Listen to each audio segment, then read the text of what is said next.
तनवीर शाह के आस्थाने पर हाजिरी देने वालों में सियासतदान, इदारों से लेकर आम लोग भी शामिल थे। तनवीर शाह अपनी खुदा तरसी और इंसानियत के लिए रूहानी खिदमत का दूर दूर तक चर्चा था।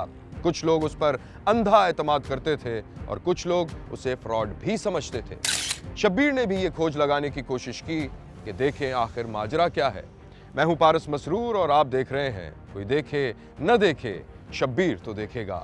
चांदनी रात में पीर तनवीर शाह अपने घर के छोटे से मगर फूलों से भरे बागीचे में बैठा हुआ था। सफ़ेद बुर्राक लिबास में मलबूस तनवीर शाह के कदमों में एक बिल्ली का बच्चा खामोशी से लेटा हुआ था, जिसे तनवीर शाह वक्फे वक्फे से सहला रहा था। सामने ही छोटी सी मसनूई पहाड़ी से बहने वाले पानी के पास तनवीर शाह के दो मुरीद इंतहाई बाअदब हाथ बांधे खड़े थे। तनवीर शाह ने रात की रानी की खुशबू सूंघने के लिए एक गहरा सांस लिया और कुछ देर तक आंखें बंद रखी। तनवीर शाह ने आंखें खोलकर बिल्ली के बच्चे को प्यार किया। ताहिर शाह, सवारी आ गई है, कुछ महसूस हुआ तुम्हें? जी पीर साहब, रात की रानी तो महक रही है। आज की रात बहुत जलाली है, मोर तक खामोश हो गए हैं। और इसको देखो कितना पुरसुकून बैठा हुआ है। जाओ इसको दूध पिलाओ। जी पीर साहब। बात करते वक्त तनवीर शाह का चेहरा सुर्ख अंगारे की तरह दहक रहा था। एक पागल औरत आई थी जो बहुत परेशान थी। इसके दुश्मन जिंदा है या पागल होके मर गए? जी पीर साहब, वो औरत आई थी और आपके बच्चों को झोली उठा उठा के दुआएं देखी गई है। इसमें मेरा कोई कमाल नहीं है, ये उस रब का करम है कि उसने मुझे चुन लिया है। एक काम करो, एक कुर्सी लाके यहाँ रखो मेरे बराबर में। जी बेहतर। मुरीद ने पीर साहब के बराबर में कुर्सी रख दी। कुर्सी के पीछे सब्जे की दीवार पर कुमकुमे जल रहे थे। तनवीर शाह ने मुड़कर देखा तो पूरे बागीचे में अंधेरा छा गया। सिर्फ मुरीदों और तनवीर शाह के चेहरे दमकते दिखाई दिए, जैसे उन पर किसी ने स्पॉटलाइट फेंक दी। शाह साहब, आपकी आंखों की रोशनी की ताब कौन ला सकता है? इनको तो बुझना ही था। इसमें मेरा कोई कमाल नहीं है ताहिर शाह। देखो कोई कनेक्शन लूज हो गया होगा, कोई मेहमान आएगा तो क्या सोचेगा। मुरीदों ने तारों की जानिब हाथ बढ़ाया ही था कि कुमकुमे रोशन हो गए। तनवीर शाह मुस्कुरा दिया। अचानक तनवीर शाह के साइड टेबल पर रखे फोन की घंटी बजने लगी। मुरीद ने दौड़कर फोन उठा लिया। जी कौन? हेलो जी पीर साहब, जी 2 मिनट होल्ड कीजिएगा। पीर साहब, वो नाजली एहसान का फ़ोन आ रहा है, वो आपसे मिलना चाहती है। नाजली एहसान, वो एक्ट्रेस? जी जी बुला लो उसे। जी आप अंदर आ जाएं। जी ठीक है, ओके।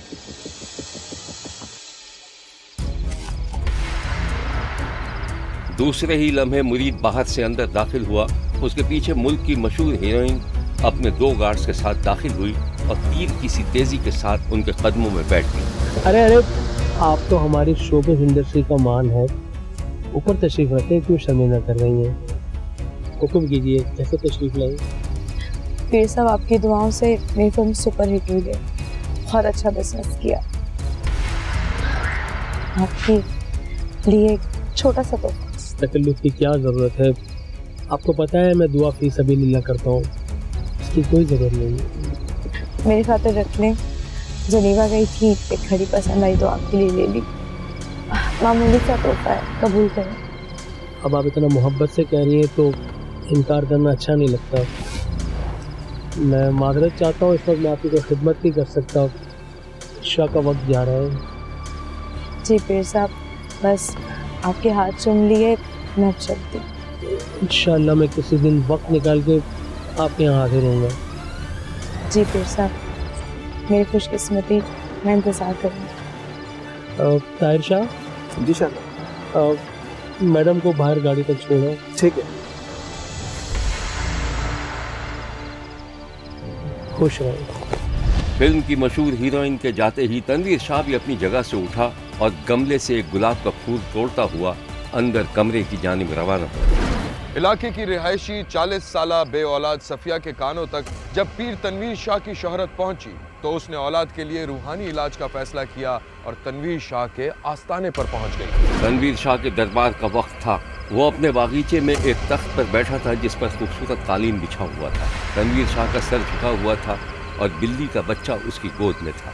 कुछ परिंदे भी बागीचे में मौजूद थे। मसनूई आबशार से पानी बह रहा था और 2-4 ज़रूरतमंद बाअदब कुर्सियों पर बैठे हुए थे कि इतने में एक बुर्का पोश सफिया नामी औरत डरती लरसती अंदर दाखिल हुई और खामोशी से एक कुर्सी पर बैठ गई। पीर साहब की नजरें उठी तो औरत को गौर से देखा। जी बीबी, मुझे फकीर से कोई काम? जी पीर साहब, वो डर लग रहा है। अरे आप डरे नहीं, बहुत ही मोहब्बत करने वाला जानवर है। आप आ जाए यहाँ पे। नहीं पीर साहब, इससे डर लग रहा है। अच्छा, एक मिनट इसको जरा उस तरफ ले जाओ। आप खाम डर रही हैं, बैठिए। ठीक है। जी फरमाइए। जी मुझे पीर साहब तखलिया में कोई बात करनी है। दुआओं के साथ जाइएगा। सफिया पीर साहब के नज़दीक बैठ गई। एक मुरीद घबराया हुआ अंदर दाखिल हुआ। जी बीबी बोलिए, कोई माली परेशानी वगैरह कोई? वो पीर साहब 313 नंबर गाड़ी आपकी है? जी। अपना जरूरत पार्क किए, ट्रैफिक जाम हो रहा है। ओ सॉरी, मैं हटा देती हूँ। पीर साहब आप तशरीफ रखें, बच्चे को चाबी दे दें, वो पार्क कर देगा। अच्छा, कुछ देर के लिए किसी को यहाँ आने नहीं देना, ठीक है? जी आप कुछ कह रही थी? जी पीर साहब, अल्लाह का शुक्र है साहिब हैसियत हूँ, बस औलाद से महरूम हूँ। 20 बरस हो गए शादी को। अपनी तन्हाई दूर करने के लिए मैंने एक बच्ची गोद ले ली थी, लेकिन अपनी औलाद की कसक दिल से जाती ही नहीं। आप बहुत पहुँचे हुए हैं, आप मेरे लिए प्लीज़ कुछ करिए। देखिए बीबी, अल्लाह पे भरोसा रखें। अल्लाह चाहे तो क्या नहीं हो सकता। इंशाअल्लाह आपके यहाँ औलाद ज़रूर होगी और औलाद नरीना होगी। आपकी ज़ुबान मुबारक करें, आमीन। बस आप ही मेरा सहारा है। मैं कुछ करता हूँ, आप बेफिक्र रहें। जी बहुत बहुत शुक्रिया। पीर अचानक खामोश हो गया तो सफिया को फिक्र लाहक हो गई और वो परेशान हो गई। क्या हुआ पीर साहब, क्या सोच रहे हैं? कुछ नहीं, खैर, लेकिन मेरा ख्याल है आप कर लेंगे। आपके माली हालात तो माशाल्लाह अच्छे ही हैं। जी पीर साहब, आप बताएं कितना खर्चा करना होगा? नहीं, खर्चा कुछ भी नहीं होगा। मैं ये काम फी सबीलिल्लाह करता हूँ, लेकिन सदका खैरात वगैरह तो करना पड़ता है ना। जी हुक्म करें, मैं क्या कर सकती हूँ? अच्छा, पहले आप मुझे ये बताइए कि आपके शौहर को तो कोई एतराज़ नहीं होगा? क्योंकि शहर में इस तरह के जाली पीर के कारखाने बहुत सारे खुले हुए जगह जगह पे। नहीं पीर साहब, मैं ये काम खामोशी से करना चाहती हूँ, और वैसे भी मेरे शौहर बाहर गए हुए हैं। अच्छा, अच्छी बात है। जी बताइए, मुझे कब आना है पीर साहब? नहीं, आपको आने की बिल्कुल ज़रूरत नहीं है। मुझे बिल्कुल अच्छा नहीं लगता कि ख़वातीन मेरे आस्थाने पे बार बार आए। जब भी कोई अमल करना होता है या कोई दुआ वगैरह करनी होती है तो मैं खुद वहाँ चला जाता हूँ। आप एक काम कीजिए, आपको 9 चंदी जुमेरात तक इंतज़ार करना होगा, तो बाद में इंशाल्लाह आपके घर पे आऊँगा और फिर मैं आपको बता दूँगा कि आपकी औलाद के लिए कौन सा अमल मुनासिब है। पीर साहब शुक्रिया, मैं ये आपका एहसान कभी नहीं भूलूँगी। नहीं, ऐसी कोई बात नहीं है। मेरी तरफ से बेटी और भतीजी को दुआएं। माशाल्लाह, उम्र क्या है बेटी की? 20 बरस है, और 3 साल पहले मैंने उसकी शादी कर दी थी। माशाल्लाह। कोई औलाद वगैरह? नहीं पीर साहब, लगता है मेरे घर में कोई आसेब है, वो भी बे औलाद है। बिल्कुल ठीक कहा आपने। आप पर और आपकी बेटी पर बहुत ही सख्त काला जादू किया हुआ है, लेकिन आप परेशान ना हो, इसका भी तोड़ मौजूद है। आपके घर में जो जेवर रखे हुए हैं उनको धो के उसका पानी मुझे ला के दे दीजिएगा, मैं समंदर में बहा दूंगा। पीर साहब, जेवर कैसे धोने होंगे? किसी भी बर्तन में, बल्कि आप एक काम करें, आप तो रहने दें, आप कहाँ तकलीफ़ करेंगी। मैं जब हाजिर होऊंगा तो मैं खुद धो दूंगा। जी बेहतर है। आपकी उम्र क्या है? जी 40 साल। माशाल्लाह। आपने हर जुमेरात को एक काम करना है कि जुमेरात की रात को रात की रानी की खुशबू में किसी कागज़ पे मेरा तसव्वुर करके आपने ये विर्द करना है, या अल्लाह मुझे औलाद अता फरमा, या अल्लाह मुझे औलाद अता फरमा। अल्लाह ताला खैर करेंगे इंशाअल्लाह। जी बिल्कुल, मैं ऐसे ही अमल करूँगी। ठीक है, मुझे इजाज़त। जी बिल्कुल। ताहिर शाह, बीवी को इज्जत के साथ गाड़ी तक छोड़ा। जी अस्सलाम वालेकुम।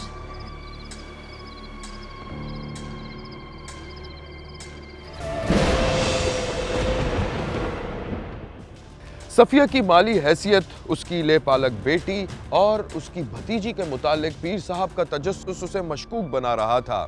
ऐसा लग रहा था कि ये शख्स बना हुआ पीर है जो औरतों को औलाद का झांसा देकर लूटता है।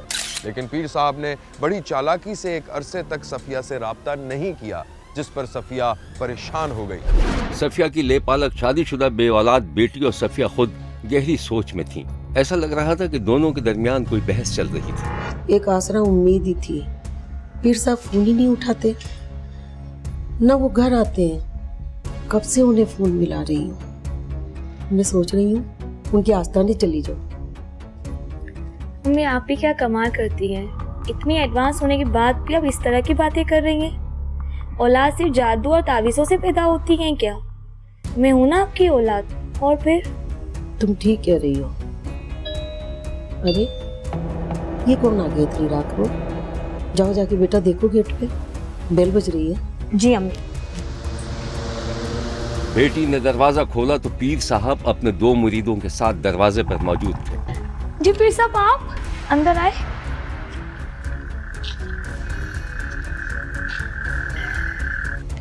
सफिया बीबी है? जी जी है। आप उनकी बेटी हैं? जी मैं उनकी बेटी हूँ। उनसे कहिए पीर साहब आए हैं। जी मैं उनको बुला कर आती हूँ। बेटी दौड़कर वापस आई और फूली हुई सांस के साथ माँ को खबर दी। अम्मी वो पीर साहब आए हैं। पीर साहब मेरी सुन ली, जाओ तुम उनको अंदर लेकर आओ और बिठाओ। जी जी मम्मी। बेटी दौड़ी दौड़ी वापस दरवाजे पर गई और पीर साहब और उनके मुरीदों को अंदर बुला लाई। पीर साहब और बेटी अभी नमाज पढ़कर आ रही है। जी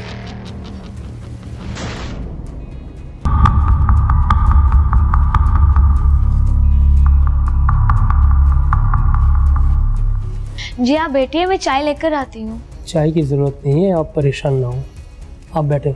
जी जी। इस दौरान सफिया खुशी से फूली न समाई और जल्दी से ड्राइंग रूम में पहुंच गई। अस्सलाम वालेकुम। वालेकुम अस्सलाम। मेरी सारी उम्मीदें दम तोड़ चुकी थी। 3 महीने हो गए। सफिया बीबी, हर चीज़ का एक वक्त होता है। मैं आपके लिए चिल्ला काट रहा था। मेरे मौकिलों ने मुझे बताया कि आप किसी से बहस कर रही थी। आजकल की नस्ल है ना, साइंस की भी उसने, बेटी से ही बहस हो रही थी। तुम दोनों जरा बाहर जाओ। दोनों मुरीद खामोशी से उठकर बाहर चले गए।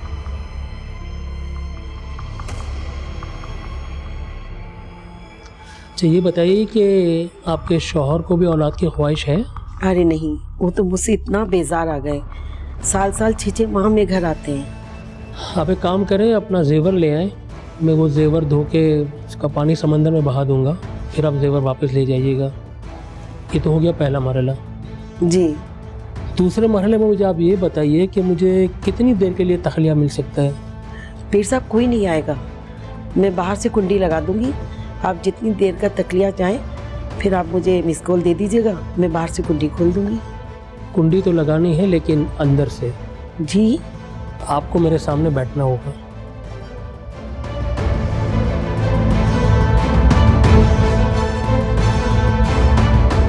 शब्बीर पर पीर तनवीर शाह की हकीकत खुल चुकी थी। उसने एक शरीफ औरत को औलाद का लालच देकर उसकी इज्जत को पामाल किया। न सिर्फ ये, बल्कि उससे लाखों रुपए भी हड़प लिए। उसकी वीडियो बनाई और उसको ब्लैकमेल करके उसकी बेटी की भी इज्जत पामाल की। शब्बीर ने देखा कि दोनों माँ बेटियां इंतहाई खौफ और रंज के आलम में एक दूसरे के गले लगी हुई थीं और रो रही थीं। उसी लम्हे सफिया उठी। उसकी आंखों में एक अज़्म था और उसने खौफ को झटक दिया था। सफिया ने पुलिस को फोन मिला दिया था।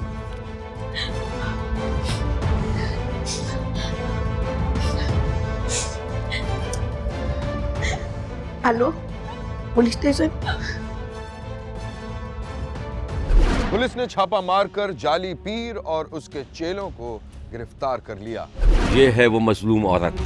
मुझे किसी ने पीर के बारे में बताया तो मैं उसके पास वीजा लेने के लिए गई, औलाद के लिए। औलाद नहीं थी मेरे यहाँ 2 साल से, तो मुझे किसी ने बताया तो बाबा है, तो मैं उसके पास गई। तो उसने उसके पास जब गई तो उसने मुझे गलत काम करने के लिए उकसाया और मेरे से पैसे भी मांगे और मैंने पैसे उसको दे दिए और उसने कहा कि जेवर भी दो, फिर तुम्हारे घर में औलाद हो जाएगी। तो मैंने जेवर भी दे दिए और पैसे भी दे दिए। फिर उसने मेरी वीडियो बनाई और मुझे ब्लैकमेल करना शुरू कर दिया। तो उसने कहा अगर तुमने किसी को बताया तो मैं तुम्हारी वीडियो शो ऑफ कर दूंगा। बिहारी पुलिस उन्होंने फिर मुलजिमों को पकड़कर उन्हें सजा दी और मेरी पैसों की रिकवरी भी मुझे वापस करवा के दी। मैं दीपो सर का और मैम का शुक्रिया अदा करना चाहती हूँ तहे दिल से और सब ख़वातीन को यही पैगाम देना चाहती हूँ कि जाली पीरों के पीछे ना लगें और अपने खुदा पे भरोसा रखें। शब्बीर ने मुतासिरा औरत का असल नाम जाहिर नहीं किया है क्योंकि एक औरत को औलाद का झांसा देकर उसे पामाल भी किया गया और अब शब्बीर नहीं चाहता कि उसका नाम मीडिया की जीनत बने। मजहर फरीद साहब को चुना आपने, मजहर फरीद साहब ने दिन रात एक करके, सर हम साथ थे, दिन रात एक करके इन्होंने जो हमारे लिए किया हम बड़ी खुशी हुई है। हम रिस्पेक्ट करते हैं जनाब की। अल्लाह पाक आपको तरक्की दे सर और अल्लाह करे कि आप बिहाड़ी या आरपीओ मुल्तान आप रहें, हमारे पास ही रहें। बस ये हमारी ख्वाहिश है कि जैसे आप जितनी मेहनत से गरीबों के लिए, जो बेसहारा के लिए कोई सहारा नहीं है सर, जनाब ने जैसे किया सारी ज़िंदगी हम नहीं भूल सकते। पुलिस ने इस शर्मनाक और मुजरिमाना वाक़े के बारे में जो कुछ बताया था वो ये है। इंतहाई अफसोसनाक ये वाक़या जिला बिहाड़ी में पेश आया, जिसके ऊपर जब इन दोनों खवातीन ने पुलिस से रब्ता किया तो हमने फौरी तौर पे इस पे FIR दी। इस जाली आमिल और पीर को गिरफ्तार किया गया, तमाम रिकवरीज इससे की गई और उसके बाद आज हमने उनको उनकी रिकवरी उनको दी। मजीद ये कि विक्टिम्स का मेडिकल और जो मेडिकल रिपोर्ट थी उसकी रोशनी में हम इस जाली आमिल को चालान करेंगे। और ये हैं वो 3 बेगैरत, हठधर्म और मुजरिमाना जहनियत का जाली पीर और उसके 2 मुरीद। जरा सुनिए किस ढिठाई से अपने जुर्म का एतराफ़ कर रहे हैं। मेरा नाम आमिर हुसैन है, मैं टाकला वाक़ई इलाका है। साढ़े को आगे ये धागे वास्ते मैंने ज़्यादती की थी और कुछ पैसे भी लें दे लगे लिहाजा मैं माफ़ी तलबगार हूँ, सर माफ़ करें। मेरा कुलवीर शाह है जिन सर को आमिर है तक इस धागे वास्ते मैं ज़्यादती की थी, पैसे भी इसको लें देवर भी लें, मैं माफ़ी तलबगार हूँ, मैं माफ़ी करें। मैं शाह तनवीर शाह मैं मुलवस है से लिहाजा मैंने माफ़ी दिया है, माफ़ी तलबगार। मुल्क में जाली पीरी मुरीदी के बढ़ते हुए वाक़यात तशवीशनाक हैं। पढ़े लिखे लोग तक ऐसे ठगों के चुंगल में फंस जाते हैं। शब्बीर ने तीनों बदबख्तों को कड़ी से कड़ी सजा देने का मुतालबा किया है। देखते रहिए क्योंकि कोई देखे न देखे शब्बीर तो देखेगा। क्या कोई सोच सकता है कि पाकिस्तान के रेगिस्तानी इलाके थरपारकर में एक ऐसी तालिबाबी होगी जो ट्रांसपोर्ट की सहूलत न होने के बावजूद अपने गांव से 12 किलोमीटर दूर तालीम हासिल करने जाती है और अपने साथ साथ गांव की दूसरी लड़कियों को भी ले जाती है। आशा भील एक ऐसी बाहिम्मत लड़की है जो अपने घर से स्कूल तक का सफर करने के लिए ऑटो रिक्शे का सहारा लेती है और इससे भी बढ़कर काबिल सताइश बात यह है कि उस ऑटो रिक्शे का कोई ड्राइवर नहीं, क्योंकि आशा भील वो रिक्शा खुद ही ड्राइव करती है। मैं हूं पारस मसरूर और आप देख रहे हैं कोई देखे न देखे शब्बीर तो देखेगा। ये इस्लाम कोर्ट के गांव मानसिक भील को जाने वाले रास्ते के मनाजिर हैं। रास्ते के दोनों तरफ रेत है या झाड़ियां और सामने ऊंचाई पर वो गांव है जिसमें 10वीं जमात की तालिबा आशा भील रहती है और एक रक्षा चलाती है। फुटेज में देखा जा सकता है कि किसी NGO ने बिजली के लिए सोलर पैनल भी लगा रखा है। कीकर और बबूल से बनी 4 दीवारी के बाहर एक रक्षा भी खड़ा दिखाई दे रहा है जो इस गांव की बच्चियों की तालीम के हुसूल में मददगार साबित हो रहा है और यही वो रक्षा है जिसे आशा भील चलाती है। गांव के अंदर झाड़ फूस और लकड़ियों की मदद से बनाई गई झोपड़ियों में, जिन्हें मकामी ज़बान में चौंदड़ा कहा जाता है, इस गांव की खूबसूरती को बढ़ाते हैं। गांव के लोग आमद और रफ्त के लिए बैलगाड़ी या साइकिलें इस्तेमाल करते हैं। यह है आशा भील 10वीं जमात की तालिबा जो सुबह सवेरे बस्ता अपने कांधे पर टांगती है और अपनी बहनों को लेकर निकल जाती है और फिर रेत में चलती हुई उस जगह पहुंचती है जहां उसका रक्षा मौजूद होता है। ऐसा इलाका जहां लड़कियों की तालीम को जरूरी नहीं समझा जाता। आशा भील वहां पर तालीम भी हासिल कर रही है, बल्कि रिक्शा भी चलाती है।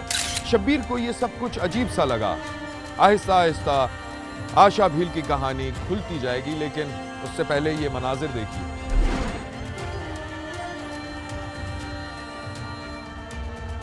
ये देखिए, आशा भील अपनी झोपड़पट्टी से कच्ची सड़क तक पहुंची और फिर उसने रक्शे की चाबी घुमा दी। शब्बीर को लगा कि ये रक्शे की नहीं बल्कि हिम्मत, हौसले और बेपनाह एतमाद की चाबी है, जो एक दिन आशा और आशा जैसी गांव देहात की लड़कियों के लिए तरक्की के तमाम रास्ते खोल देगी। रेत में धंसे हुए पहियों को निकालने के बाद आशा रक्शे को सड़क पर ले आई है।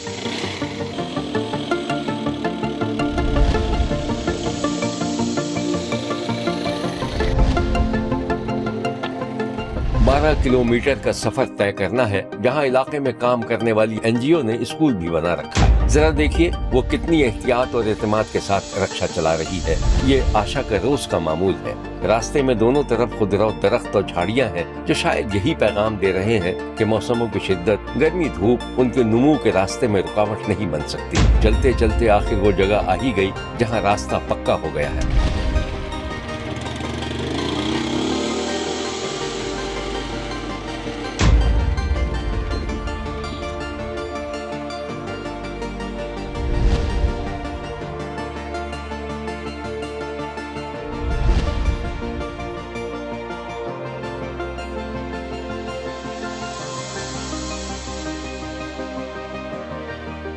स्कूल की एक झलक दिखाने के बाद शब्बीर आशा भील से भी बात करेगा और उससे पूछेगा कि ये रिक्शा उसके पास कैसे आया, उसने इसे चलाना कैसे सीखा और पढ़ने के बाद वो क्या बनना चाहती है। ये वो सीढ़ियां हैं जो क्लासरूम की तरफ जाती हैं।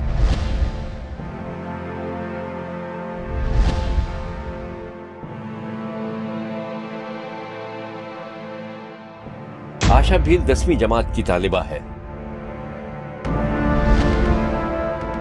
और ये है वो मनाजिर। शब्बीर जब इन मनाजिर को देख रहा था तो उसके कानों में अल्लामा इकबाल की वो नज्म गूंज रही थी, जिसमें जिंदगी को शमा की सूरत बनाने की दुआ मांगी जा रही थी।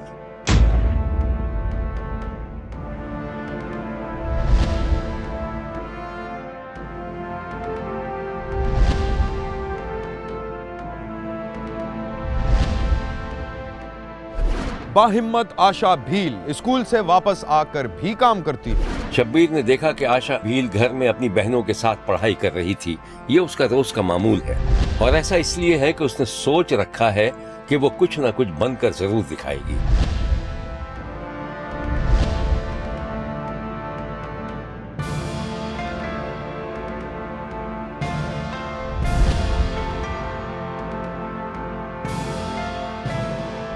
शब्बीर ने देखा कि आशा पढ़ रही थी और उसकी माँ उसे पानी का गिलास पेश कर रही थी। हर तरक्की के सफर पर गामजन है। कोयले से बिजली बनाने के प्रोजेक्ट पर काम हो रहा है। तामीर और तरक्की का ये सफर आशा भील के हौसले को और बढ़ा रहा है कि जिंदगी चलते रहने का नाम है। तरक्की के सफर के मनाजिर आप भी देख लीजिए।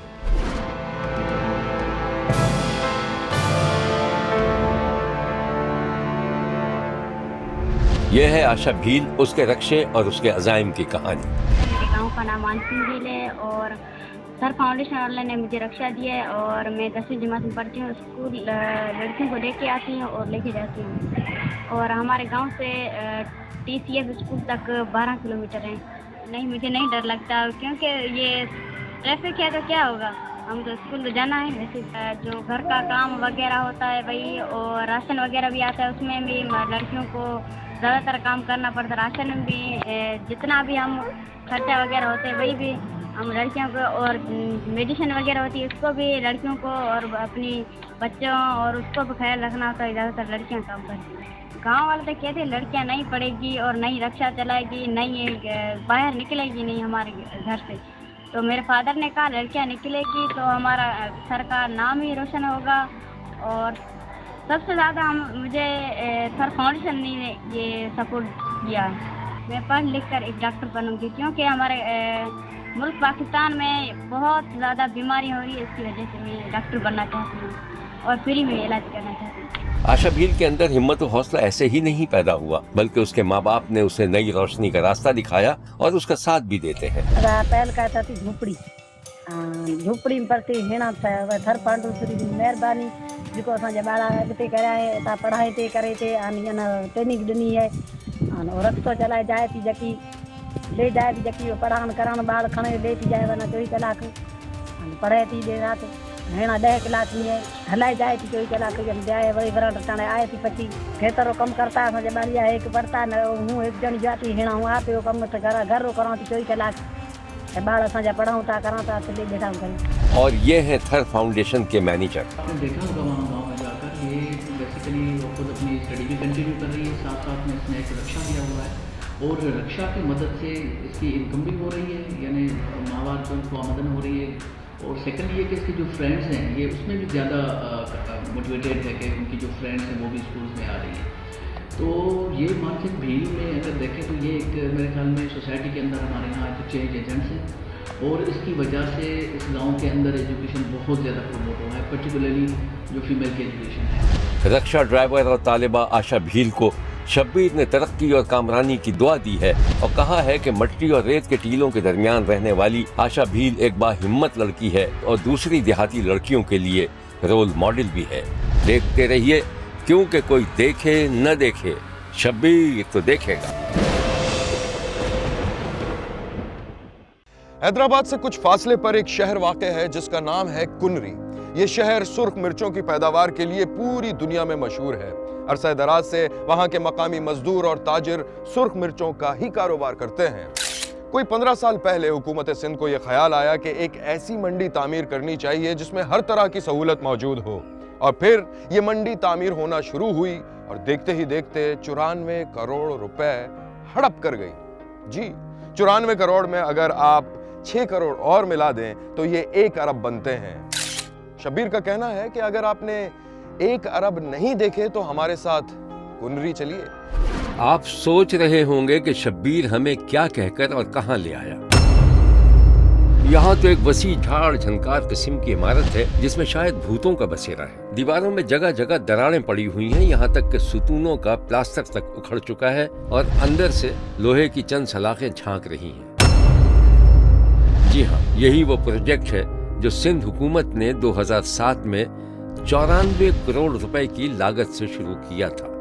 इसे 2011 में मुकम्मल हो जाना था, लेकिन मुबैना तौर पर ठेकेदार गायब हो गया और सूबाई हुकूमत ने इतनी रहमदिली दिखाई कि गायब होने वाले का क्या पीछा करना। सिंध बिल्डिंग डिपार्टमेंट के नए आदादो शुमार के मुताबिक कुनरी मंडी पर 94 करोड़ रुपए खर्च हो चुके हैं और इमारत का 80% काम मुकम्मल हो गया है।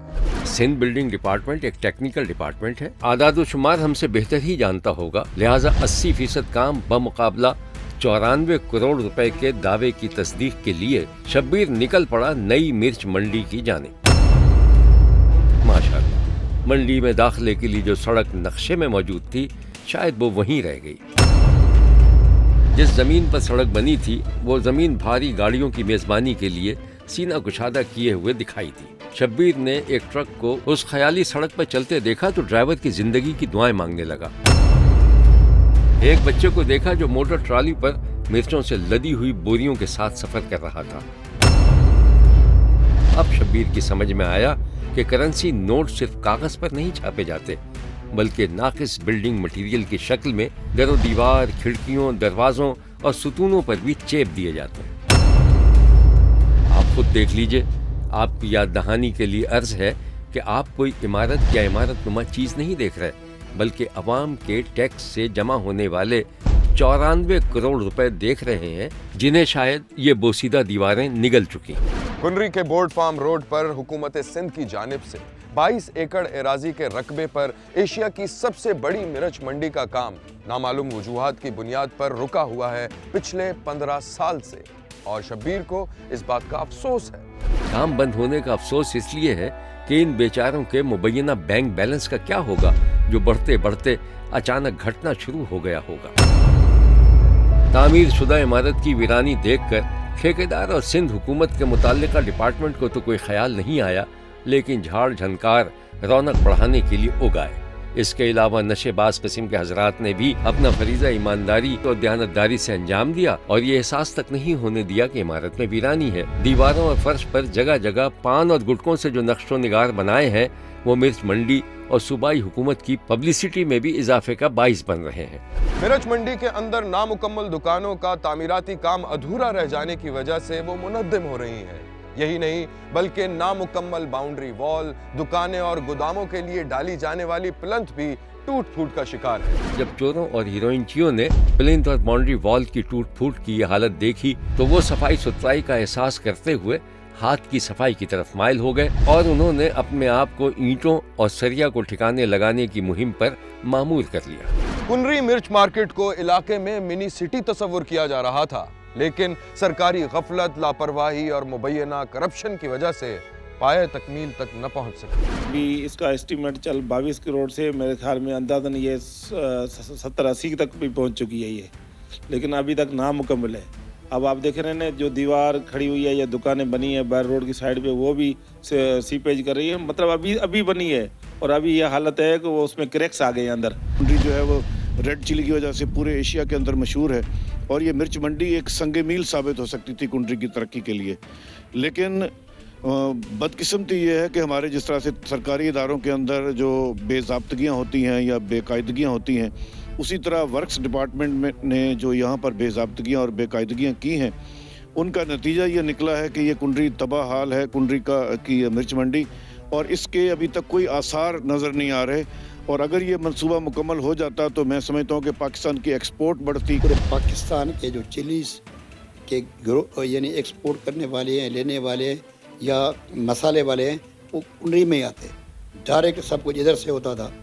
ये डायरेक्ट एक मिनी सिटी का प्रोग्राम था, इसको मैंने सर्कुलर रोड दिया था ताकि ये अभी कुंडरी मिर्च मंडी से होके कुंडरी शहर को चारों तरफ घूमता था। वो सर्कुलर रोड वो भी आधे में पड़ा है, बाकी तो बन गया है, कुछ रह गया है।